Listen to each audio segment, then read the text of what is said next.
Niveau 20 FR, distorsion.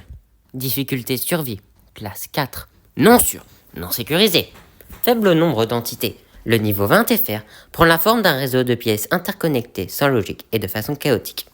Les pièces peuvent prendre différentes formes avec des murs de différentes textures. Il peut s'agir de caves, de tunnels automobiles, de voûtes, d'intérieurs d'églises, de pièces de maison, de cours intérieurs et dans le cas le plus extrême, un petit quartier entouré de murs et d'un plafond aux couleurs d'un ciel factice. Néanmoins, la plupart des pièces sont une succession de pièces à l'architecture aléatoire et à l'aspect industriel. Il s'agit de salles dont la taille peut aller de 5 à 30 mètres de côté, parfois éclairées ou complètement plongées dans l'obscurité et pouvant contenir des piliers, des arches droites, des trous dans les murs, le sol et le plafond menant à d'autres pièces, ou encore des sortes de meubles en béton encastrés dans les murs, à la façon du niveau 17 FR. Ces pièces-ci sont la plupart du temps simples, en béton industriel gris et brut, et constituent l'essentiel du niveau, le reste faisant exception dans ce décor. L'arrangement de ces pièces peut faire penser aux sections les plus distantes du niveau 0 et peuvent parfois contenir des meubles et objets aléatoires tout à fait normaux et souvent inappropriés par rapport aux pièces observées, comme des jarres en terre cuite, des chaises au plafond ou une pièce recouverte de velours et remplie de baignoires. Le niveau est principalement plongé dans l'obscurité, seulement occasionnellement éclairé par des lampes, luminaires, lampadaires ou autres sources de lumière éparses rendant la progression difficile sans lampe de torche. C'est d'autant plus vrai que l'architecture du niveau s'étire dans toutes les directions, reliant ainsi des pièces depuis le sol ou le plafond, entraînant un risque mortel en cas de chute. En parallèle de ces particularités, la gravité semble elle aussi aléatoire dans certains endroits. Ainsi, le bout d'un tunnel menant à une pièce peut avoir un vecteur de gravité différent de la pièce auquel il mène. Ce phénomène est assez fréquent et a déjà sauvé de nombreux explorateurs de chutes autrement mortelles en tombant dans des trous avec des vecteurs différents de la pièce dans laquelle ils progressaient. Il existe de très rares occurrences où une même pièce peut posséder plusieurs vecteurs en son sein. C'est notamment le cas d'une pièce remplie d'escaliers bleus, allant dans de nombreuses directions sans vraiment de sens et pouvant faire penser au tableau de N.C. Escher. Le tout plongé dans le noir. Enfin, il existe une salle, la seule salle de béton arrondi où la gravité est absente. De nombreuses fournitures de bureaux très raffinées, avec un style de type Renaissance, y flottent continuellement. Parmi ces derniers, on y trouve des tableaux, des fauteuils en velours, des tables de bureau en bois massif, une penderie, des miroirs en argent, ainsi qu'un grand lit fait au carré.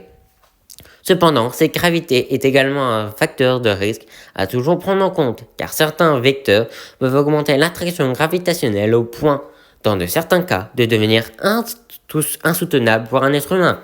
Plusieurs explorateurs ont ainsi perdu la vie en entrant dans une certaine pièce en ruine, où ils se sont fait immédiatement écraser. La forte attraction a été estimée à 55 fois la pesanteur terrestre. Un dernier cas notable est celui de Pradel, un vagabond lusophone, ayant chuté dans un tunnel vertical connectant plusieurs étages. Après une dizaine de secondes, l'équipe qui l'accompagnait l'a revu tomber vers le haut à une vitesse importante avant de retomber, cette fois vers le bas extrêmement rapidement. Malgré de nombreuses tentatives infructueuses pour tenter de le ramener, il fut finalement décidé à contre-cœur de l'abandonner, faute de moyens et de solutions. En plus de l'architecture singulière du niveau, celle-ci semble exhiber des anomalies sur certains murs. Patterns et mobilier comparables à des bugs graphiques de jeux vidéo, comme des textures basse résolution, des glitches ou des objets étirés ou déformés à l'absurde. Les différents objets déformés exhibent également des propriétés anormales. Un saut étiré ou distordu va par exemple déformer n'importe quel objet solide placé à l'intérieur selon les mêmes courbes, comme une illusion d'optique. Il reprendra sa forme une fois retiré, mais exhibera toujours des effets particuliers. Par exemple, une caméra vidéo utilisée lors d'un test s'est mise à filmer avec un format vidéo en forme de polygone irrégulier, plutôt que l'habituel rectangle. Il est donc largement déconseillé de placer des aliments liquides ou des parties du corps dans ces contenants, car les effets sont imprévisibles. Des tests ont autrefois été réalisés afin de tenter de mieux comprendre ce phénomène. Ainsi, de l'eau de mer placée dans un seau, image ci-dessous, s'est mise à couler vers le plafond. Et ce, peu importe le vecteur de gravité de la pièce. Des parties du corps de différentes entités neutralisées dans le niveau ont également été testées. Le corps d'un Skin Stealers a été placé dans une cuve en métal compressée, comme si elle avait été placée sous vide. Après dissection, il fut découvert que son système vasculaire a été modifié. L'habituel schéma vertical de la tête aux pieds a été déplacé à la verticale d'un bras à l'autre. Le surplus de vaisseau sanguin a été compressé dans les avant-bras, les mains et les doigts, et extrêmement étiré vers les jambes et les pieds.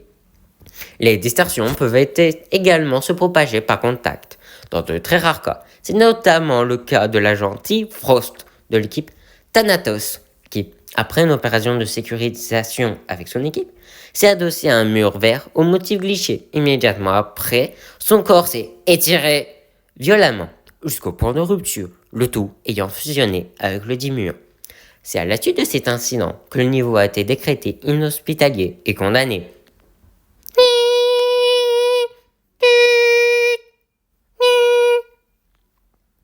Le niveau contient des objets utiles tels que des gourdes d'eau d'amande, des provisions ou des outils. Des entités sont également présentées de façon occasionnelle.